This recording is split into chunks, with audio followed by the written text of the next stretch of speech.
영국의 큰 부자였던 피츠제랄드라는 사람에 대한 이야기입니다. 아들이 하나 있었는데 10살이 되기 전에 아내가 세상을 떠났습니다. 그 아들이 20살이 되기 전에 이 세상을 역시 떠나고 말았습니다.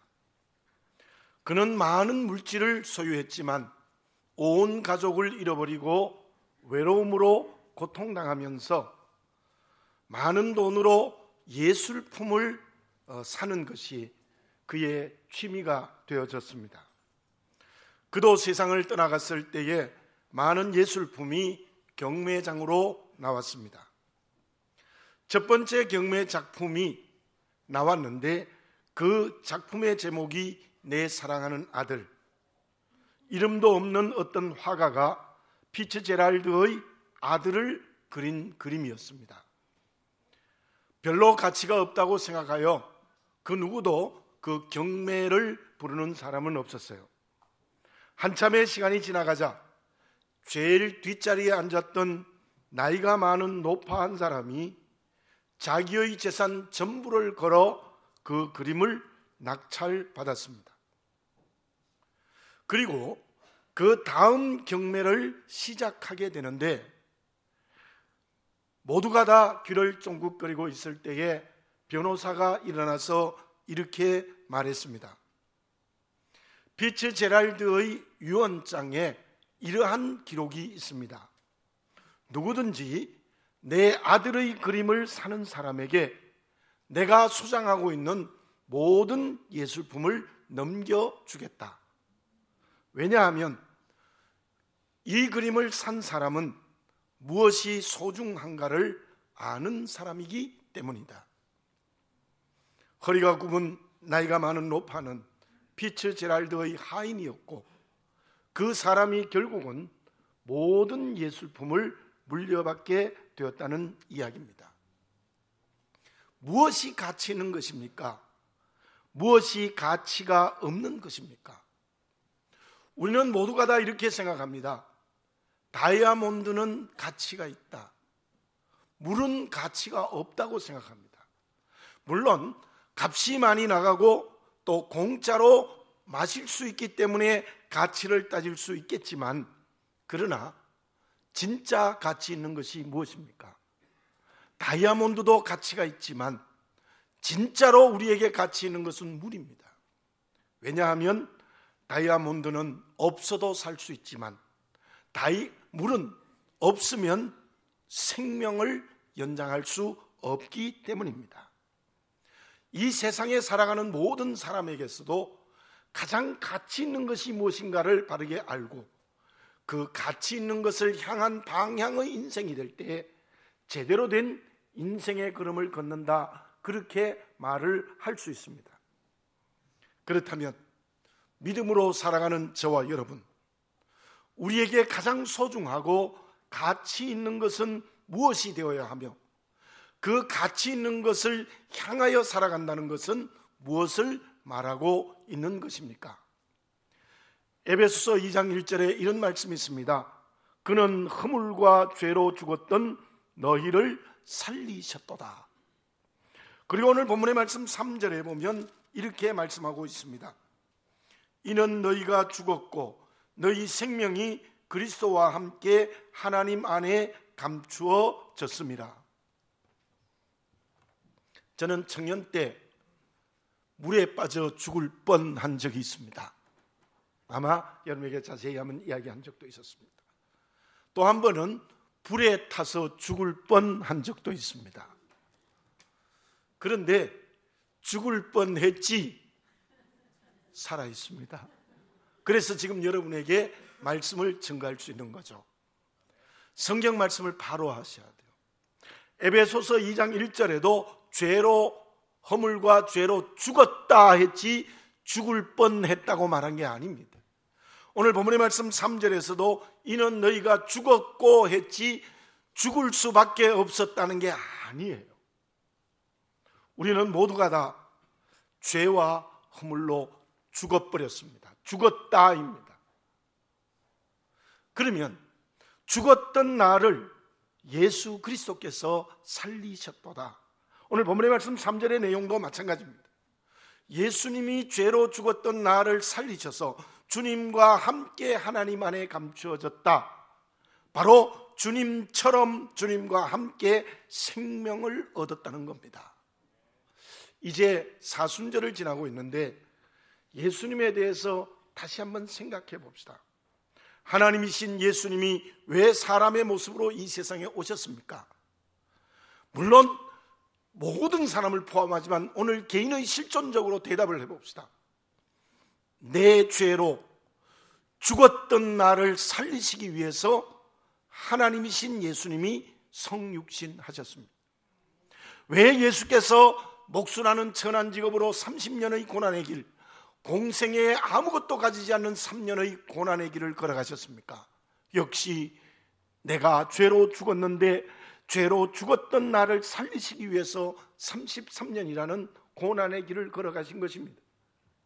왜 주님이 로마의 사형틀인 십자가에 죽으셨습니까? 내 죄를 자기의 것으로 삼으시기 위해서입니다. 왜 예수님께서 부활하셨습니까? 물론 개인적으로 설명을 드리면 나의 부활을 증명하기 위하여 부활의 모범을 나에게 보여주신 것입니다. 왜 예수님께서 승천하셨습니까? 예수님께서 하늘의 자리에 올라간 처럼 우리도 하늘의 자리에 앉게 되었다는 뜻입니다. 왜 예수님께서 재림하십니까? 그분이 재림하셔서 나의 구원을 완성하기 위해서입니다. 예수 그리스도의 복음은, 하나님의 아들 예수 그리스도의 복음은 오심과 사심과 십자가와 부활과 승천과 재림, 이 모든 것이 복음입니다. 그래서 죄로 죽었던 내가 살았습니다. 그렇다면 우리에게 가장 가치 있는 것은 무엇입니까? 가장 소중한 것은 무엇입니까? 오직 예수님밖에 없습니다. 다른 것은 없습니다. 그러므로 예수 그리스도, 하나님의 아들 예수 그리스도가 나에게 가장 소중하고 가치 있는 분이시고 우리의 인생의 방향은 그분을 향하여 가야 되는 거예요. 히브리서 12장 2절에 무엇이라고 말씀하고 있습니까? 믿음의 주요 또 온전케 하시는 이인 예수를 바라보자. 믿음의 주요 또 온전케 하시는 이인 예수를 바라보자. 우리의 삶의 방향이 오직 예수님이어야 되는 겁니다. 다른 것이 우리의 방향이 되면 안 됩니다. 그렇다면 예수님이 가장 소중한 가치이고 그분을 향하여 살아가는 우리의 삶을 오늘 본문의 말씀에서는 무엇이라고 설명하고 있습니까? 제가 1절과 2절을 연속해서 다시 한번 봉독해 드립니다. 그러므로 너희가 그리스도와 함께 다시 살리심을 받았으면 위의 것을 찾으라. 거기는 그리스도께서 하나님 우편에 앉아 계시느니라. 위의 것을 생각하고 땅의 것을 생각하지 말라. 저와 여러분들이 진정으로 예수님이 가장 소중한 가치이고 그분을 향한 인생의 방향이라면 위의 것을 생각하고 위의 것을 찾아야 한다는 거예요. 땅의 것을 찾고 땅의 것을 생각하지 말라는 겁니다. 창세기 5장 22절에 에녹은 300년 동안 하나님과 동행하였다. 에녹이 300년 동안 하나님과 동행하였다는 뜻이 무엇입니까? 에녹은 300년 동안 위의 것을 찾고 위의 것을 생각한 사람이었어요. 300년 동안 땅의 것을 찾고 땅의 것을 생각하지 않았다는 겁니다. 그 에녹은 죽음을 보지 않고 승천하는 하나님의 축복을 받았습니다. 유다와 이스라엘의 몇 사람의 왕을 제외한 모든 왕들이 어땠습니까? 권력이 그들의 방향이었습니다. 물질이 그들의 방향이었습니다. 그래서 그들은 땅의 것을 생각하고 땅의 것을 열심히 찾았던 사람입니다. 그 결과가 어떻게 되어졌습니까? 나라를 북쪽 아시리아에게 멸망시키고 바벨로니아에게 멸망시켜 포로 가는 비참한 결과를 맺었던 것입니다. 저와 여러분, 무엇이 가장 가치 있습니까? 가치 있는 방향의 인생은 무엇입니까? 우리의 반석이 되시는 예수 그리스도가 나에게 가장 소중한 가치이고 그 예수님을 향한 방향이 우리의 인생의 걸음이라면 땅의 것을 찾고 땅의 것을 생각하지 말고 위의 것을 찾고 위의 것을 생각하는 그리스도인이 되어져야 될 줄로 믿습니다. 그러면 위의 것을 생각하고 찾는 사람은 어떤 사람입니까? 땅의 것을 생각하고 찾는 사람은 어떤 사람이라고 말할 수 있겠습니까? 일본 사람들에게 사무라이 정신이라는 정신이 있습니다. 그 사무라이 정신은 어떤 대결에서도 비겁하게 행동하지 않는다는 정신이에요. 대결에서 패배하면 승부가 결정되면 무릎을 꿇고 승복하는 게 사무라이 정신인데 어떤 경우에는 무릎을 꿇고 활복하여 자살하는 경우도 있습니다. 내가 졌다는 거예요. 그리고 유교에서는 가장 윤리적인 사람을 군자라 이렇게 표현하는데 여러 가지 설명이 있지만 이런 말이 있습니다. 군자는 비가 와도 뛰어가지 않는다. 옳고 그런 것을 말하자고 하는 게 아닙니다. 선악을 판단하자고 말하는 것이 아닙니다. 그 사람들은 사무라이 정신, 군자는 비가 와도 뛰어가지 않는다는 유교적 정신이 삶 속에 투철했던 사람이라고 말할 수 있습니다. 그 정신을 얘기하는 겁니다. 그렇다면 그리스도인들이 위의 것을 찾고 위의 것을 생각하는 바른 정신은 무엇이라고 말할 수 있겠습니까? 아무리 값이 많이 나가는 그릇이라도 그 그릇 속에 썩은 음식이 담겨 있으면 그 그릇은 좋은 그릇이 아닙니다. 어떻게 해야 될까요? 썩은 음식을 내버리고 깨끗이 씻어서 신선한 요리를 담을 때에 그 그릇이 좋은 그릇이 되는 거죠. 오늘 본문의 말씀에서 말씀하고 있는 중심 내용이 무엇인가 하면은 위의 것을 찾고 위의 것을 생각하는 사람은 버릴 것을 버리고 취할 것을 취하는 사람을 말해요. 로마서 13장 14절에서는 무슨 말씀이 있습니까? 오직 주 예수 그리스도로 옷 입고 정욕을 위하여 육신의 일을 도모하지 말라. 예수 그리스도로 옷을 입고 정욕을 위하여 육신의 일을 가지고 있는 모든 옷은 벗으라는 겁니다. 오늘 8절의 말씀을 봅시다. 이제는 너희가 이 모든 것을 벗어버리라. 모든 것이 무엇입니까? 바로 7절에 있는 너희도 전에 그 가운데 살 때 전에 살던 옛것 그 모든 것을 벗어버리라고 했습니다. 9절에도 어떤 말씀이 있습니까? 옛사람과 그 행위를 벗어버리고. 우리가 저 하늘의 것을 찾고 하늘의 것을 생각해야 될 것은 먼저 벗을 것을 벗어야 돼요. 버려야 될 걸 버려야 된다는 거예요. 그게 5절에서는 땅의 지체를 죽이라 그러면서 항목이 나옵니다. 음란, 부정, 사욕, 악한 정욕, 탐심, 탐심을 우상숭배. 또 8절에서는 분함, 노여움, 악의, 비방, 부끄러운 말. 9절에서는 거짓말, 옛것. 이 전부를 벗어버리는 거예요. 자, 이 말씀을 왜 바울이 골로새 교회를 향하여 했을까요? 이건 대개 세상에서 사람과의 관계에서 그리스도인이 벗어야 될 옷을 설명하고 있어요. 자, 그리고 2장을 한번 봅시다. 2장에 보면 2장 8절에 이런 말씀이 있어요. 누가 철학과 헛된 속임수로 너희를 사로잡을까 주의하라. 철학과 헛된 속임수라는 것은 영지주의 이단을 말해요. 길게 설명하지 않겠습니다. 예수님이 육체로 오신 것을 부정하는 이단이었어요. 그 다음 2장 16절에 보면은 그러므로 먹고 마시는 것과 절기나 주하루나 안식일을 이유로 누구든지 너희를 비판하지 못하게 하라. 이것은 무엇이냐면은 율법주의, 예수님을 믿고서도 구약의 율법을 그대로 지켜야 된다는 율법주의적 이단이에요. 그러면 2장 18절에 보면은 아무도 꾸며낸 겸손과 천사 숭배를 이유로 너희를 정죄하지 못하게 하라. 꾸며낸 겸손은 유대적 형식주의예요. 그리고 천사 숭배는 그 당시에 잘못된 신비주의예요. 자, 2장에서는 하나님과의 관계에서 영적으로 잘못된 모든 이단의 옷을 벗으라는 거예요. 천사 숭배, 영지주의, 절기 먹고 마시는 율법주의, 꾸며낸 겸손, 그 모든 옷을 벗어버리는, 오늘 본문의 말씀은 세상에서 이웃과의 관계에서의 입지 아니해야 될 모든 옷을 벗어버리는 거죠. 도덕적인 의미가 이 말씀 속에 있지만, 그러나 이 골로새서의 중요한 내용이 무엇인가 하면은 위의 것을 찾고 위의 것을 생각하는데 방해되는 모든 옷을 벗어버리라는 거예요. 예수님을 향하여 가는 인생의 방향에 거침돌이 되고 방해하고 사단의 놀이개감이 되는 모든 영적인 것, 육체적인 것, 세상적인 것 전부 버리라는 거예요.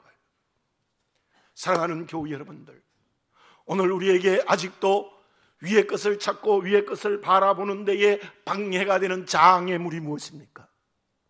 그게 하나님과의 관계에서 영적인 문제든지 세상에서 이웃과의 문제든지 세상과의 관계든지 그게 방해물이 되고 장애물이 되면은 성령으로 벗어버리는 역사가 일어나시기를 바라겠습니다. 출애굽기 13장에 나오는 절기 설명도 오늘에 이런 의미가 있습니다. 유월절은 오늘 우리가 받은 구원을 말합니다. 이래 동안 무교병을 먹으라, 누룩 없는 떡을 먹으라, 누룩 있는 거 먹지 말라. 그 말씀은 그 상황에서는 애굽으로 돌아가지 말라, 애굽의 것을 버리라는 뜻이고, 오늘 우리에게 주시는 것은 죄를 버리라는 거예요. 죄를 버리라는 거예요. 저와 여러분, 진정으로 하나님을 바라보지 못하게 하는 것, 위의 것을 찾고 생각하지 못하게 하는 것들, 땅의 것들, 그 모든 장애물과 그 모든 방해 요소의 옷을 벗어버려야 됩니다. 요즘 제가 개인적으로 이렇게 생각해 보니까요, 이 핸드폰, 스마트폰, 이것도 하나님을 보는데 방해가 될 수 있어요. 지금은 없는 줄 압니다만은 예배 때에도 말씀 안 듣고 열심히 스마트폰 보는 사람이 있어요. 그렇다면 예배에 방해가 되는 거죠.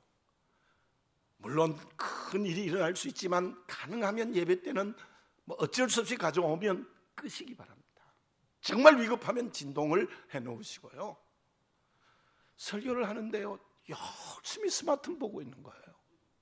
왜 제가 이 말씀을 드리는가 하면, 우리가 하나님을 바라보지 못하게 하는 환경이나 관계나 그리고 어떤 것이라도 벗어야 돼요. 버려야 돼요. 온전히 벗어야 돼요. 내 사랑하는 자식이라도 버려야 돼요. 아이고, 목사님 그런 말씀하십니까? 아니에요. 내게 손해나도 물질도 지위도 깨끗이 포기할 수 있어야 돼요. 위의 것을 찾고 위의 것을 생각하는데 방해가 된다면 아브라함을 보세요. 외아들 포기한 거 아닙니까? 근데 그 이삭이 포기했더니 하나님의 기업을 이어가는 믿음의 조상이 되지 않았습니까? 우리의 믿음의 조상으로 살지 않았습니까? 벗읍시다. 버립시다. 그래야 위의 것을 찾고 생각할 수 있습니다. 자, 벗은 것으로 끝나면 안 돼요. 어떻게 해야 될까요? 새 옷을 입어야 돼요. 제가 아까 말했죠, 로마서에 나타난 주 예수 그리스도로 옷 입고, 오늘 본문의 말씀 10절에 보니까 새 사람을 입었으니 이는 자기를 창조하신 이의 형상을 따라 지식에까지 새롭게 하심을 입은 자니라. 새 옷을 입었다는 것은요, 하나님의 형상을 회복한 거예요. 죄로 죽었다, 하나님의 형상을 잃어버렸어요. 예수 그리스도의 십자가의 은혜로 하나님의 형상을 회복한 거예요. 하나님이 원래 창조했던 하나님의 형상을 회복했어요. 자, 그 말씀을 다르게 설명을 드리면, 십자가의 은혜로 구원을 받는 순간 우리는 사단의 노예에서 하나님의 자녀가 돼요. 하나님의 형상을 회복한 거예요. 그렇다면 제가 끊임없이 지난주에도 말씀드렸던 하나님의 형상을 회복한 것을 좀 더 확대해서 해석하면 우리에게 예수 그리스도로 충만해져야 되는 거예요. 그게 하나님의 형상을 회복하는 거예요. 예수 그리스도로 자꾸만 충만해져요. 그 다음에 지식이 새롭게 돼야 된다, 지식에까지 새로워져야 된다. 이 말씀은 영적인 통찰력을 성령으로부터 받아서 하나님의 뜻을 구별하여 행동하는 거예요. 그게 바로 지식이 새로워지는 거예요. 그게 뭘까요? 좀 더 그것도 확대해서 해석하면 제가 지난주에 드렸던 말씀, 예수 그리스도의 생명이 내게 충만해지면 그 생명이 흘러넘쳐서 다른 사람을 구원하고 이 세상을 하나님의 나라로 만드는 왕같은 제사장이 되는 통치권을 바르게 행사하는, 정복하고 지배하고 다스림의 역사가 삶 속에 일어나는 사람이에요. 여러분, 위의 것을 찾고 위의 것을 생각하는데 방해되는 모든 옛것은 벗어버리고 예수 그리스도의 신성이 내게 충만하고 예수 그리스도의 생명이 충만하고 그것이 흘러넘쳐서 세상을 변화시키고 사람을 구원하는 그리스도의 옷을 입은 사람, 그 사람이 위의 것을 찾고 위의 것을 생각할 수 있게 된다는 사실을 이 말씀을 통해서 분명히 보아야 될 줄로 믿습니다. 고린도후서 5장 17절에 우리가 잘 아는 말씀이 있지요. 누구든지 그리스도 안에 있으면 새로운 피조물이라, 이전 것은 지나갔으니 보라 새 것이 되었도다. 아멘입니다. 에스겔서 18장 31절에 보면 너희는 너희가 범한 모든 죄악을 버리고 마음과 영을 새롭게 할지어다. 이스라엘 족속아, 너희가 어찌하여 죽고자 하느냐. 우리 모두 세상 사람들도 사무라이 정신, 군자의 정신을 가지고 어떤 도덕적으로 어떤 자기 가치관으로 살아가는데, 정말 우리가 가져야 될 중요한 위를 찾고 위를 생각하는 정신은 주님을 바라보는데 방해되는 모든 옛옷은 벗어버리고 예수 그리스도로 옷 입는 사람, 즉 그리스도의 생명이 내게 충만하고 그 충만한 생명으로 세상을 다스릴 줄 아는 그 길을 걸어갈 때 그 사람이 진정 위의 것을 찾고 위의 것을 생각하는 사람이 되는 줄로 믿습니다.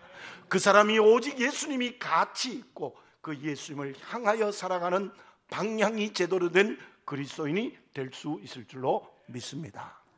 자, 그러면 위의 것을 생각하고 위의 것을 찾는 사람, 즉 옛 옷을 벗어버리고 예수 그리스도의 새 옷을 입는 사람은 어떤 마음을 가져야 될까요? 기원전 4세기에 중국에 제선왕이 있었습니다. 제선왕이 어느 날 맹자를 찾아가 이렇게 물었어요. 나를 떠나는 신하에게 존경을 받자면 어떻게 하면 되겠는가? 그랬더니 맹자가 이런 대답을 했습니다. 폐하의 마음이 문제입니다. 신하가 떠나가거든 국경까지 전송하십시오. 그리고 다른 나라에 가면 그 나라 왕에게 잘 그 신하를 부탁하십시오. 그리고 신하가 떠난 지 3년이 되거든 그때 재산을 환수하십시오. 그러면 그 신하는 왕이 죽으면 상복을 입을 것입니다. 군주의 마음이 비뚤어져서 이런 마음을 가지게 되면, 즉 신하가 떠나면 협박하고 가는 곳에 못된 말을 전하여 불이익을 당하게 하고 떠나자마자 재산을 환수하는 사람, 그 왕은 그 신하와 원수가 되어 왕을 위하여 상복을 입지 않을 것입니다. 자, 맹자의 도덕률의 한 이야기인데요, 그런 도덕률에서도 마음이 제대로 되었는가 삐뚤어졌는가에 대해서 군주의 자리가 이렇게 될 수도 있고 저렇게 될 수 있다고 가르쳐준 윤리입니다. 그렇다면 예수님을 향해 살아가는 저와 여러분, 옛 옷을 벗어버리고 주님의 옷을 제대로 입은 사람은 과연 어떤 마음이 되어야 되겠습니까? 본문의 말씀 16절에 이러한 말씀이 기록되어져 있습니다. 그리스도의 말씀이 너희 속에 풍성히 거하여. 예수님의 말씀이 내 마음속에 역시 풍성히 거하여야 된다. 다른 말로 말하면 주님의 말씀이 내 마음에 가득 차야 된다는 거예요. 무슨 말입니까? 예수님의 말씀이 아닌 것이 내 마음속에 있으면 안 된다는 거예요. 예수님의 말씀이 내 마음속에 가득 차야 된다. 세속화하고 싶은 욕망, 욕심, 이기적인 마음, 세상의 온갖 것들을 가치를 향하여 달려가는 마음, 그 모든 마음이 있으면 안 된다는 거예요. 내 마음이 깨끗이 비워져서 말씀으로 온전히 채워져 있어야 된다는 거예요. 그것을 16절, 17절 그 아래의 말씀에 보면 무엇이라고 설명하느냐 하면 모든 지혜로 피차 가르치며 권면하고 시와 찬송과 신령한 노래를 부르며 감사하는 마음으로 하나님을 찬양하고 또 무엇을 하든지 말에나 일에나 주 예수 이름으로 하고 그를 힘입어 하나님 아버지께 감사하라. 자, 이 말씀은 다르게도 설명할 수 있지만 의미가 무엇인가 하면 하나님께, 주님께 예배하는 사람이 되는 겁니다. 눈에 보이는 이런 형식적인 예배도 드리고 삶도 예배가 되어야 된다. 무슨 말입니까? 예수님이 온전히 주인이 되고 나는 그분의 종으로서 그분에게 엎드려 예배하는 자가 되는 사람이, 말씀이 마음속에 가득한 사람이 가능하다는 거예요. 누가 위의 것을 찾고 위의 것을 생각하는 사람인가? 말씀이 마음에 가득하여 주께 예배하는 사람. 올해가 종교개혁 500주년이 되는 해입니다. 5가지의 대강령 중에 하나의 강령이 무엇인가 하면 솔라 스크립투라, 라틴어로 오직 성경, 오직 말씀. 개신교의 출발은 오직 말씀, 둘째가 없어요. 그 말씀이라는 것은 주님 앞에 엎드려 경배하는 예배와 예배의 삶이 있는 자를 말하고 있다는 것을 이곳에서 분명히 보아야 될 것입니다. 또 하나, 본문의 말씀 15절을 읽어보겠습니다. 그리스도의 평강이 너희 마음을 주장하게 하라. 이게 주장하게 하라는 말은 운동 경기에서 승부를 결정하는 심판권의 권한을 얘기해요. 이겼다 졌다 이렇게 말하는 것이 주장이라는 의미예요. 그리스도의 평강이 내 마음을 주장하게 하라. 여러분들, 말씀이 가득히 거하는 것과 그리스도의 평강이 내 마음을 주장하는 것은 서로 원인과 결과가 돼요. 말씀이 풍성히 가면 그 사람 분명히 그리스도의 평강이 마음속에 있어요. 그리스도의 평강이 내 마음속에 넘치는 사람은 말씀이 그 마음속에 가득해 있는 거예요.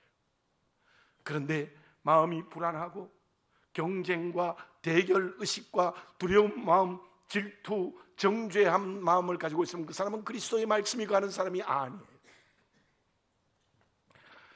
평강의 마음을 가질 때에 언제나 세상과 이웃을 살립니다. 그러나 불안과 대결 의식과 두려움과 정죄하는 의식이 나를 붙들면 내 옆에 있는 사람 또한 세상을 고통을 주는 사람이 될 수밖에 없어요. 요셉의 얘기를 다시 한번 해봅니다. 요셉은 보디발의 아내에게 억울한 누명을 쓰고 감옥에 가는데 한마디도 변명하지 않았어요. 왜? 그 가정을 살리기 위해서, 보디발의 가정을 살리기 위해서. 물론 종이었지만, 가정 총무였지만 한마디도 변명하지 않았어요. 그는 그 죄로 감옥에 갔습니다. 그는 감옥에 감으로 그 가정을 살렸어요. 그리고 감옥 속에서 술 맡은 관원장이 은혜를 잊어버려서 얼마나 괘씸했겠습니까? 그런데도 그것을 책망하지 않았어요. 그보다도 더 귀한 것은 자기를 죽이려고 했던 형들을 깨끗이 용서하고 그들의 생활까지도 책임지는 요셉이 되었어요. 보세요, 요셉은 가는 곳곳마다 사람을 살렸어요. 드디어 무엇을 살렸습니까? 애굽 사람을 다 살렸어요. 애굽 주변에 있는 나라의 사람을 전부 살렸어요. 그리고 동족인 이스라엘 민족을 살렸어요. 기가 막히게 살리는 사람이 되었어요. 어떻게 해요?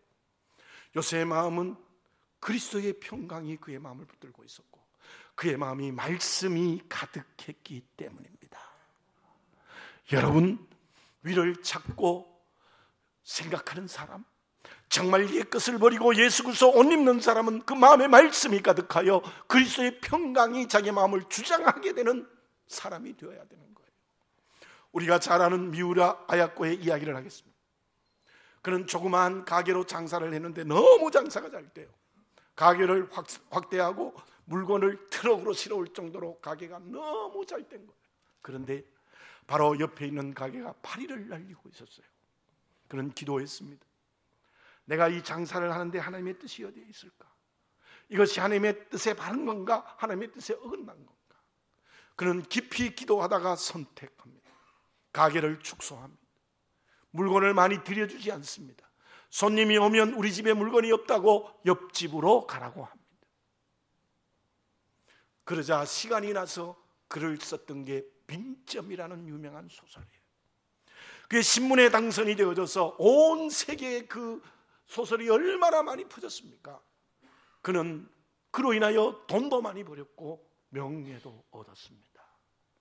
왜 그럴까요? 미우라 아야코의 마음속에 그리스도의 평강이 그를 주장했기 때문이에요. 말씀이 그 마음을 가득 붙들고 있었기 때문입니다.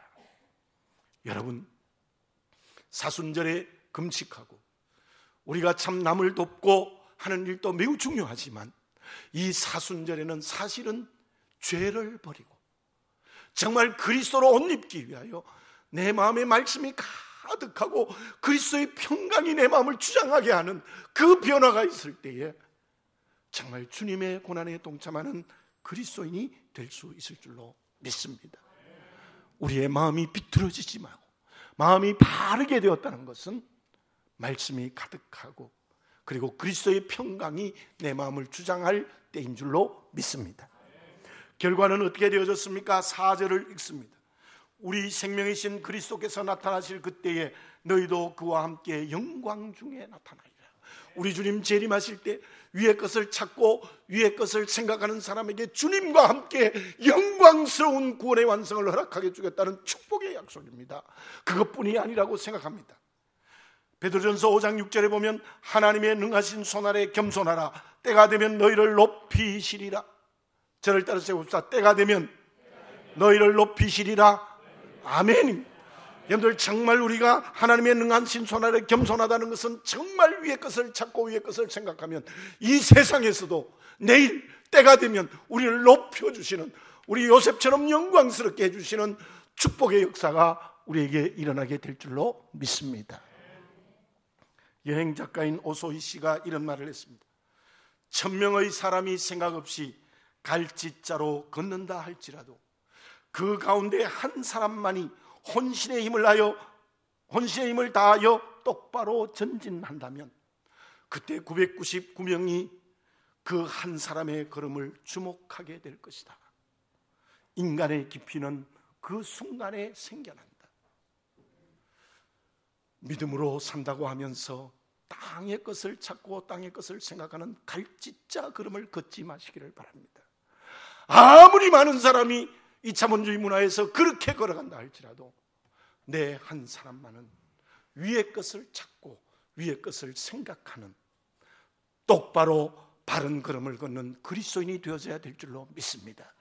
그 사람에게 저 새하늘과 새 땅의 영광 중에 구원과 상급이 이루어지며 이 땅에서도 높여주시는 은혜의 축복으로 임재할 줄 믿습니다.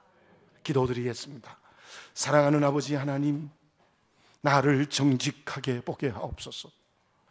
아직도 옛것, 땅의 것, 온갖 음란과 부정과 사욕과 악한 정욕과 탐심, 분함, 노여움, 악의와 비방과 거짓된 말, 거기다 하나님 앞에 이단들의 세력과 같은 잘못된 것, 이 옛것을 성령으로 기름 부음 받아 버리게 하여 주시옵소서. 아버지 하나님, 우리 예수 그리스도께서 새 옷을 입어 긍휼과 자비와 겸손과 오래 참음으로 옷을 입고 피차 용서하고 더욱 사랑할 수 있는 새 옷을 입게 하여 주시옵소서. 그때 여호와께서 우리를 높여주시고 저 새하늘과 새 땅에서 영광스러운 상급을 주는 축복의 역사가 영원히 우리에게 허락될 줄 믿습니다. 주여, 땅의 것을 생각하고 땅의 것을 찾는 사람이 아니라 위의 것을 찾고 위의 것을 생각하는 똑바로 주님을 향하여 인생의 길을 걸어가는 저희들이 되게 하여 주시옵소서. 예수님의 이름으로 기도드립니다. 아멘.